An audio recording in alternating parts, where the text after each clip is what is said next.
네, 바로 시작하도록 하겠습니다. 간단하게 양력을 준비하라고 말씀하셔갖고 이제 정리를 했고요. 저는 고등학교 1학년 때 이제 2년이 닿아서 호주로 혼자 유학을 가게 됐습니다. 그래서 고1 때 처음 호주라는 곳을 가서 이제 혼자 유학을 하게 됐고요. 2년 뒤에 이제 2년 반 뒤에 이제 멜번 대학교의 법대에 입학을 하게 됩니다. 근데 이게 제가 잘해서가 아니라 호주에서는 무조건 그 제2 외국어 수업을 들어야 됩니다. 고등학생들이 필수로. 그래서 제가 제2 외국어로 한국어를 선택했고요. 저희 고등학교 내에서 제가 제2 외국어로는 거의 1등을 항상 놓치지 않았습니다. 제2 외국어로 한국어를 하고 그 다음에 일반 수학, 고등 수학 두 가지를 들었더니 그렇게 가게 되더라고요. 그래서 이제 법대에 합격을 하고 법조인으로서의 삶을 살아야겠다라는 고민을 하다가 되게 충격적인 사실을 이제 듣게 된 게 이제 지인들하고 얘기를 하다가 절대 너는 가지 마라. 너는 거기 가면 100% 실패한다. 그래서 이제 왜 실패하냐고 물어봤더니 너는 사실 이렇게 다른 사람들한테 네 의견을 피력하고 설득하는 스타일보다는 그냥 듣고 설득당하고 같이 공감하고 위로하고 이런 탤런트가 있으니까 법 쪽보다는 차라리 너의 어떤 성향을 살릴 수 있는 기질을 살릴 수 있는 쪽으로 가면 어떻겠냐. 그래서 그때 이제 광고 쪽에 관심을 갖게 되었었고 이제 광고의 두 가지 과가 있어야 되는데 신문방송학과하고 경영학과 중에 조금 더 광고를 하려면 그 기업인들의 마음을 이해해야겠다는 생각이 들어서 경영학과 쪽으로 이제 진로를 선택하게 됩니다. 그리고 이제 한국에 다시 들어와서 군대에 다녀온 뒤에 이렇게 기존의 여러 광고 회사들을 거치고 지금은 서비스 플랜에 이제 입사를 하게 됐습니다.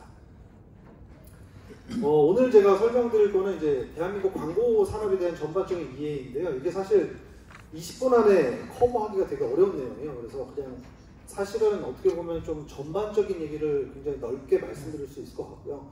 혹시 궁금하신 부분이 있으면 언제든 뭐 저한테 개인적으로나 아니면 수업 끝나고 제가 답변을 드릴 수 있도록 하겠습니다. 그래서 광고가 도대체 뭐고, 그 다음에 광고의 주요 채널들은 뭐가 있고, 대한민국의 생태계라든가 광고 프로세스, 마지막으로는 제가 지금 몸담고 있는 서비스 플랜에 대해서 소개를 드리겠습니다. 일단 뭐 기본적으로 광고라는 거는 되게 단순해요. 그냥 널리 알리면 돼요. 널리 사람들한테 어떤 목적성을 가지고 알리기만 하면 됩니다. 이게 영어로는 애드버타이즈먼트라고 하는데 그 아드베르트라는 게 라틴어에서 파생됐고요. 주의를 둘러보게 하다 혹은 뭐 돌아보게 하다라는 뜻을 가지고 있습니다. 그래서 사실 오늘 앞에 그 명 강의를 펼쳐주셨던 모든 분들이 본인의 회사에 대해서 자신에 대해서 얘기하셨을 때 그게 어떤 범주에서는 이미 본인을 광고를 하신 거예요. 그러니까 제가 더 설명할 필요 없이 이미 여러분들은 광고에 대해서 굉장히 친숙하고 매일매일 겪고 있다고 보시면 됩니다. 기원전으로 돌아가서 이제 기원전 한 550년경쯤에 이제 처음으로 발견된 것 중에 하나가 이집트에서 이 파피루스의 글들을 기록을 했었는데요. 한 거상이 자기의 노예가 도망쳤다. 그래서 이 노예를 잡아다 주는 사람에게는 내가 보상을 하겠다 라고 파피루스의 기록을 남깁니다. 이게 거의 최초의 광고라고 얘기되고 있고요. 물론 이제 학계에서는 여러 가지, 이것은 사실 발견하기 어렵기 때문에 여러 가지 설들이 있긴 한데 뭐 그리스에서는 석판, 이집트에서는 뭐 파피루스, 중국에서는 주간 이런 다양한 것들을 활용해서 쓰게 됐고요. 이제 이게 1440년으로 넘어오게 되면서 이 그 조선왕조를 먼저 얘기해야 되는군요. 조선왕조 실록에도 실제 그 경시성에서 그 넓은 장이 열리게 되는데 각 처소마다 간판을 걸어서 서로 우리 헷갈리지 않게 섞이지 않게 해달라 이런 기록들이 남아 있습니다.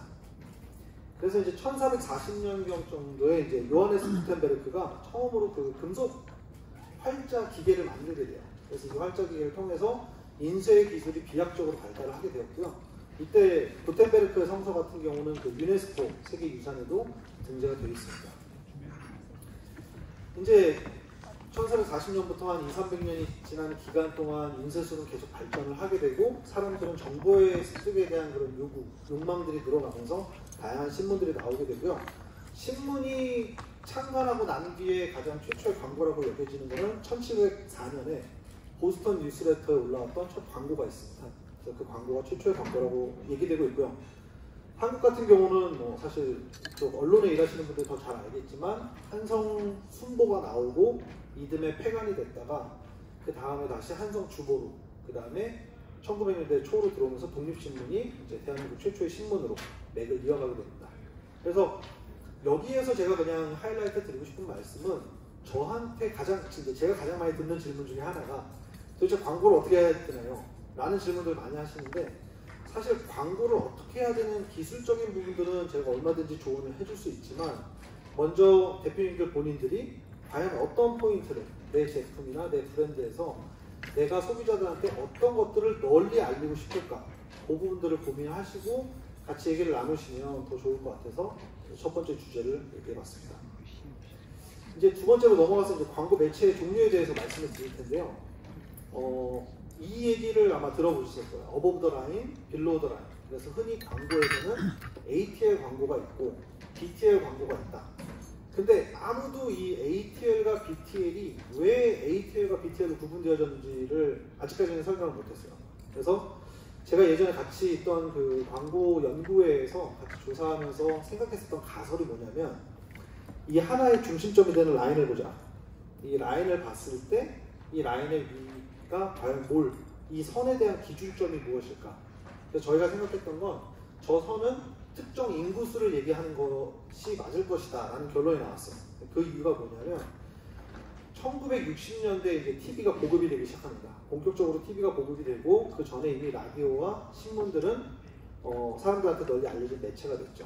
그래서 100만이라는 인구를 기준으로 했을 때 여러분들이 광고비를 집행해야 되잖아요. 근데 광고비가 무한하게 많으면은 뭐 그 돈을 다 쓸 수 있겠지만 그렇지 않기 때문에 광고를 집행하는 데 있어서 100만 명을 기준으로 도달하는 데 있어서 효율성을 따졌을 때 100만 명 이상의 사람들한테 같은 금액을 썼을 때 효율성이 높은 거는 어버브 더 라인, 그 라인의 위에 있는 거라고 생각을 하시면 될 것 같고 만약에 100만 명 이하의 소수나 특정 지역, 특정 집단을 타겟해서 광고를 하는 데 있어서 가격 효율성을 가져가려면 빌로우 더 라인을 하면 되겠다 라는 가설을 세워봤습니다. 그럼 이제 ATL하고 BTL은 어떤 종류가 있는지 보시면 될 것 같은데요. 기본적으로 ATL에는 텔레비전, 라디오, 신문, 잡지가 있습니다. 물론 이제 이게 디지털 세대로 넘어오면서 사실 신문하고 잡지 같은 경우는 많이 그 영향력이 줄어들고 이제 디지털로 많이 트랜스포메이션을 했죠. 그래서 이런 것들을 흔히 이제 저희가 많이 얘기하는 매스컴, 매스컴에 따르면 이렇게 얘기를 하는데 이것들이 이제 매스 커뮤니케이션 미디어의 약자라고 보시면 됩니다. 그래서 매스 다양한 사람들에게 커뮤니케이션 할 수 있는 채널이다 라고 보시면 될 것 같고요. 4대 매체에서 아마 궁금하신 부분을 제가 미리 좀 답변을 드리자면 왜 TV를 해야 되는가, 왜 라디오를 해야 되는가 라는 질문을 하실 때가 많을 거예요. 근데 이제 아까 그 데일리 호텔의 신지식 대표님 말씀하신 것처럼 이제 조인성을 가지고 처음 TVC를 하시고 사업의 변환점을 맞이하셨다고 하셨을 때 저는 굉장히 크게 공감을 했고 또 감명을 받았어요. 정확한 타이밍을 잡으셨구나. 그러니까 비즈니스를 하다 보면 그 맥이 필요할 때가 있어요. 어떤 때는 공격적으로 해야 되고 어떤 때는 보수적으로 해야 되고 그 판단을 대표님들이 하실 때 TV나 4대 매체의 장점은 쉽게 얘기하면 브랜드의 신뢰성을 쌓는 가장 좋은 매체라고 보시면 돼요. 최소한 TV와 라디오, 신문, 잡지에 나온 브랜드가 저가의 브랜드라고 생각하는 인식은 없습니다. 이건 실제 소비자 조사를 했을 때 나왔던 결과고요. 그런 걸 토대로 장점은 신뢰도를 구축할 수 있는 거, 그리고 100만 명 이상의 인구에게 달성할 때 극도의 효율성을 보여준다는 거. 그래서 물론 비용이 한 번 할 때 말씀하신 대로 최소 10억, 20억 정도의 비용이 들긴 하지만 그만큼의 비용을 지불하고도 효율성을 보시고 싶을 때는 4대 매체 쓰시는 거를 저는 추천해드리는 편입니다. 이제 BTL 같은 경우는 빌로우 더 라인 아까 말씀드린 대로 이제 다양한 종류가 있습니다. 이거 말고도 굉장히 많은 종류가 있는데 대표적인 사례들만 좀 정리해봤고요.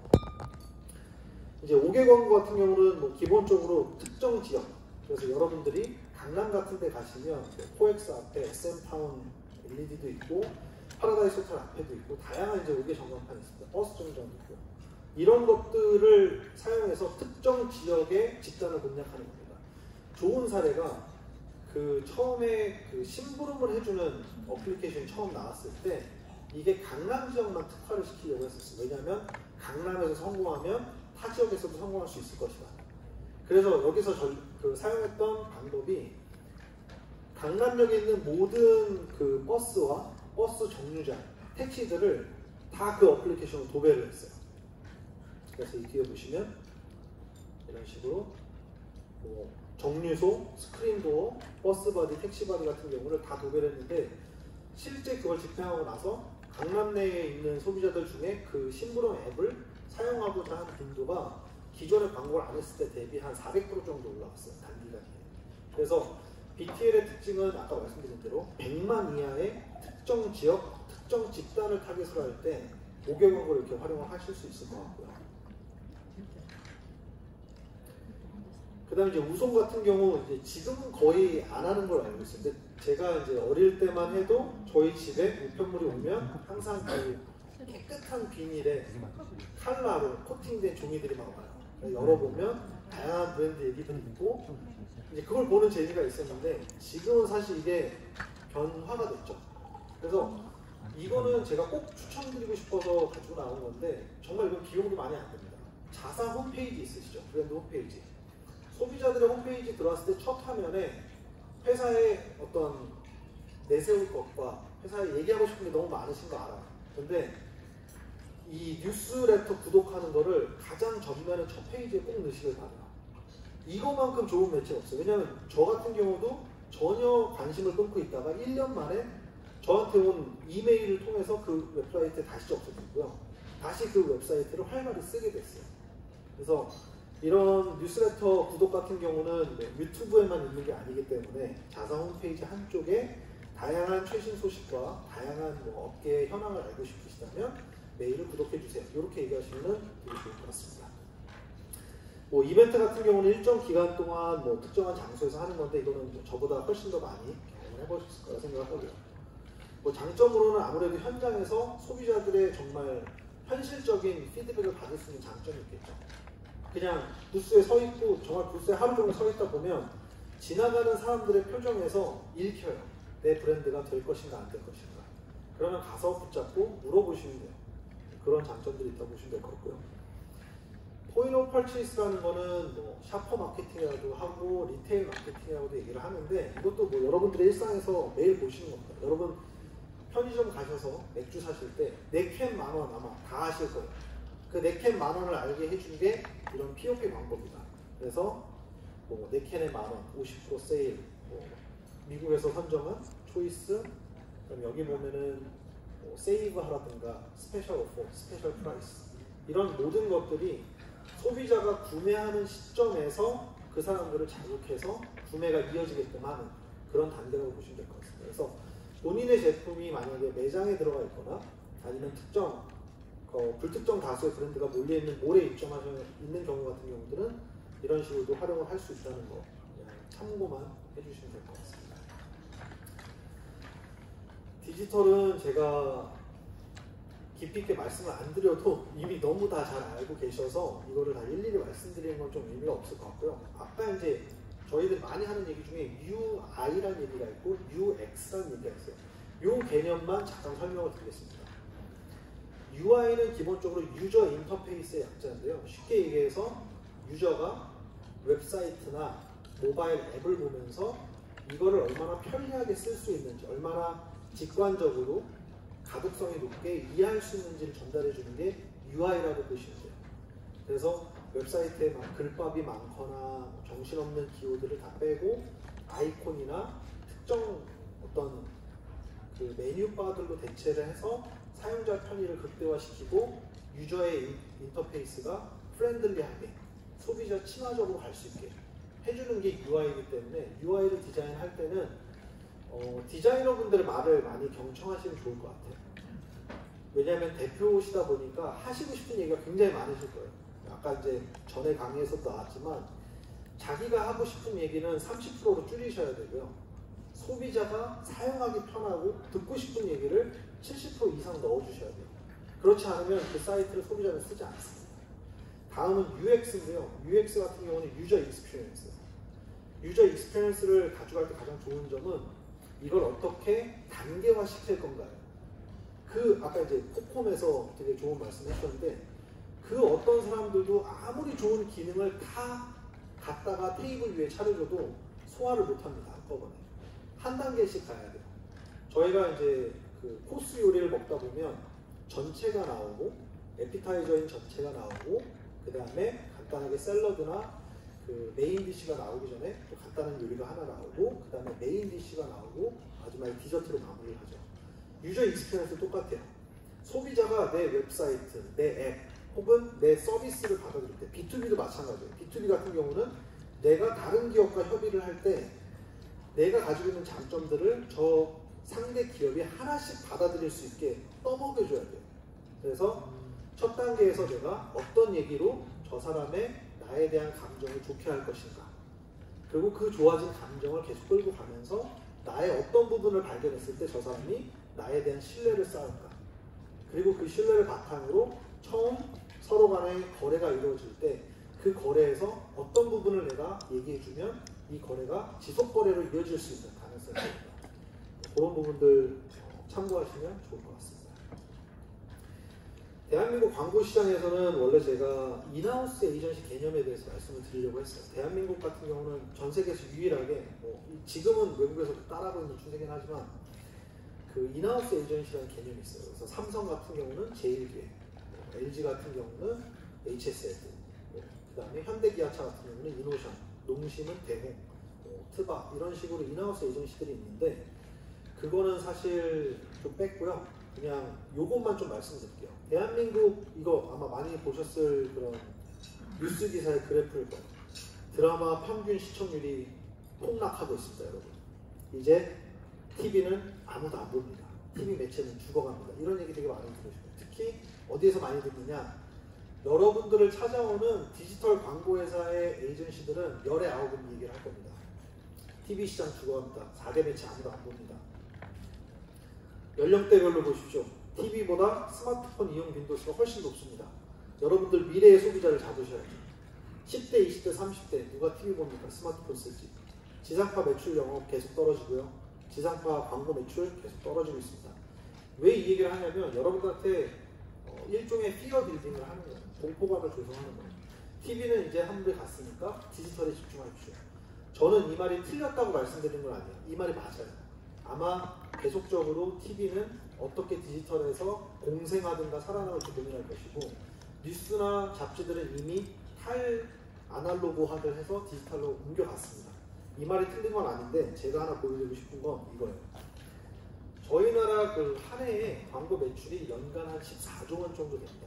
연간 14조 원 중에 광고 TV 관련된 매출이 한 4조 한 8천억 원 정도 돼요. 여기 4조 1천억까지 떨어졌죠. 추가 제작까지 포함했을 때. 그러면 방송이 4조 1천억인데 기존에 2015년 한 5년 전하고 비교해도 사실 어마어마하게 떨어진 수치는 아니에요. 디지털도 마찬가지예요. 디지털은 사실 거의 1.5배 이상 성장을 한 건 맞아요. 근데 디지털 시장이 성장했다고 TV가 죽는다는 논리는 사실 단편적인 데이터만 가지고 여러분들께 얘기를 하는 거예요. 그래서 아까 말씀드렸듯이 제가 오늘 드리고 싶은 말씀은 여러분들이 사업을 운영하면서 어느 순간에는 TV를 하셔야 되는 때가 올 거예요. 하지만 어느 순간에는 되게 보수적으로 디지털에서 특정 집단만 공략해야 될 수 있는 때가 올 수도 있고요. 어떤 때는 5개에서 생각지도 못한 기회 요소들을 창출하실 수 있을 것 같아요. 그래서 어떤 특정 매체를 너무 편파적으로 보지 마시고 그냥 드레스 코드랑 같다고 보시면 돼요. 자기가 가는 곳에, 자기 브랜드가 가야 할 곳에 맞는 드레스 코드에 그 맞는 매체들을 선택하시면 좋을 것 같습니다. 이제 광고 프로세스에서는 이제 저희 광고 회사에서 내부적으로 하는 겁니다. 기본적으로 브리프를 받고 나서 저희가 플래닝을 하고 시장을 조사하고 아이디어를 낸 다음에 광고주랑 같이 새로운 광고들을 만들고 리포트를 하게 되죠. 보통 이제 대표님들이 고민하셔야 되는 세 가지 부분은 일단 처음에 브리프를 주는 거예요. 내가 원하는 걸 정리해서 주시는 거예요. 나는 이 제품에 대해서 이런 얘기들을 하고 싶고 이 얘기가 어떤 타겟들한테 전달되길 원하니 이 예산 내에서 이 기간까지 만들어 주십시오. 이것만 하시면 돼요. 그 다음은 뭐 리뷰하고 피드백 주시고 그 다음에 결과 리포트를 받아보시면 됩니다. 언젠가 기회가 되면 제가 피드백에 대한 세션을 꼭 한번 해보고 싶어요. 왜냐하면 굉장히 많은 대표님들이 피드백을 주실 때 되게 안타까워요. 왜냐면 너무 주관적인 얘기를 해주세요. 그래서 대부분 보면 되게 현대적이면서도 자기의 역사와 전통을 잊지 않는 그런 것들을 막 섞어서 주시는데 그 좋은 결과물을 끌어내는 피드백이란 무엇인가라는 것에 대해서도 한번 말씀을 나눌 수 있으면 좋을 것 같습니다. 그래서 뭐 이거는 간단하게만 말씀드릴게요. 왜냐면 이미 저보다 더 전문가시고 잘 아실 거기 때문에 기본적으로 시장을 볼 때 환경 분석을 하시죠. 그래서 환경 분석에서 3C 같은 경우는 컨슈머, 컴퍼니, 컴페티터. 그래서 소비자들이 어떻게 움직이고 있는지, 소비자들의 트렌드 분야는 어떻게 되는지, 내 경쟁사는 어떻게 움직이는지, 우리 회사는 어떤 위치에 와 있는지, 스왓 분석이라든가, 패스트, 폴리티컬, environmental, social, technology 해가지고 환경적인 지금 변화 어떻게 되고 있고, 정치적인 변화가 어떻게 되고 있고, 그 다음에 사회적인 변화, 기술적인 변화 이제 이런 것들이 있는데요. 요거는 뭐 제가 나중에 필요하시면 장표들을 다 나눠드릴 테니까 천천히 보셔도 될 것 같아요. 근데 이제 여기에서 제가 하나 드리고 싶은 말씀은 여러분들의 브랜드를 세상에 알릴 때 뻔뻔해지셨으면 좋겠어요. 그게 절대로 자기 하고 싶은 말만 하라는 뻔뻔함이 아니라 때로는 부끄러움을 감추고 차별화할 수 있는 요소를 찾으셔야 돼요. 그리고 이 찾는 과정이 즐거웠으면 좋겠어요. 경쟁사를 볼 때도 저 죽일 놈, 내가 언젠가는 내 저놈을 넘고 만다 이런 생각하시기보다는 야 쟤는 나랑 같은 생각을 하고 출발한 내 친구 같은 존재잖아요. 그 사람한테 배울 게 뭔지, 그 사람한테서 따라하면 안 되는 게 뭔지 이런 걸 즐겁게 찾아보셨으면 좋겠고요. 제가 가장 중요하게 항상 생각하는 차별화를 꼭 하셔야 됩니다. 제가 이걸 몸소 말씀드리기 위해 오늘 모든 분들이 강연을 저쪽에서 하셨는데 저는 오늘 강연을 이쪽에서 했습니다. 못 느끼셨죠?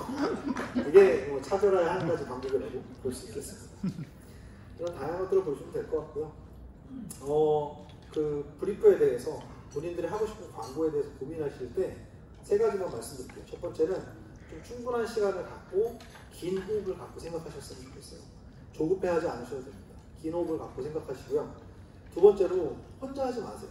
주변 사람들한테 물어보시고 다른 사람들의 부정적인 의견에도 항상 열려 계시길 바라고 전문가들의 도움을 받으셨으면 좋겠습니다. 마지막으로 계속 제가 강조하는 것 중에 하나가 한 가지 얘기에만 좀 집중하시면 좋을 것 같아요. 이 로키라는 영화가 한 102분 정도 러닝타임을 가지고 있는데 실제 권투 장면은 9분밖에 안 나옵니다. 9분밖에 안 나오는 권투 장면을 갖고 권투 얘기를 했고요. 여기에는 멜로나 로맨스나 막장이나 그 어떤 요소가 개입되어 있지 않아요. 정말 처음부터 끝까지 권투 얘기만 합니다. 그래서 흥행을 했고요. 그래서 여러분들도 한 가지 이야기에 집중을 해서 전달을 하시는 것을 추천을 드립니다.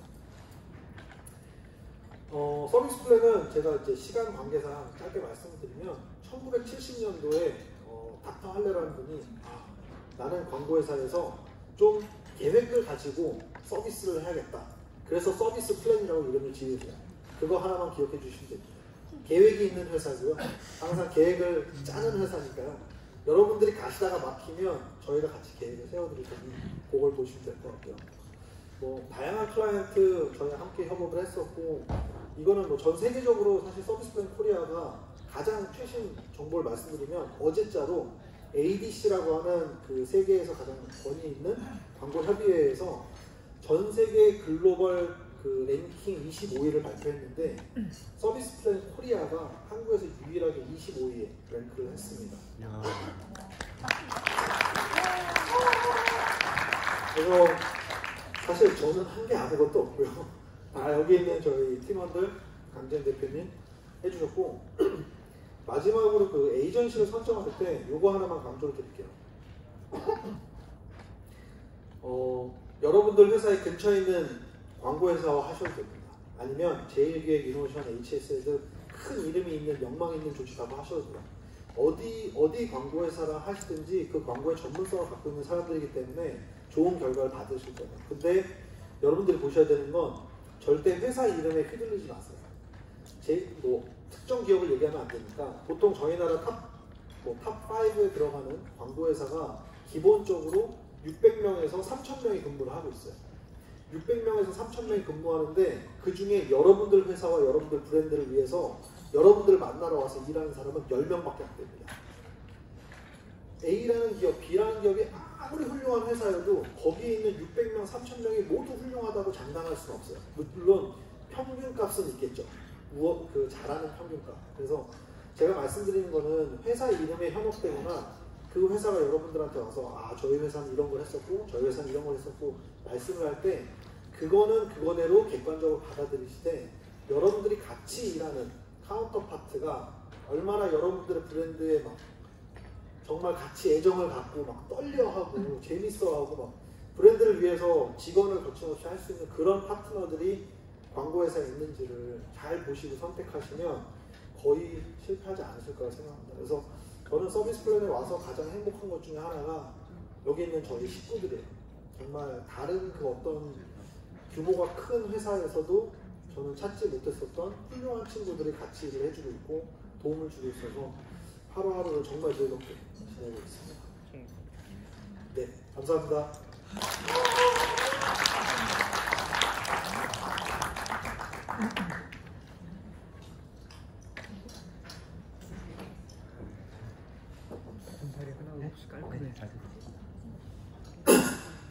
네, 안녕하세요. 제가 이번 워크숍을 맞이해서 개인적인 소원이 하나 있었는데 그거는 제가 발표를 할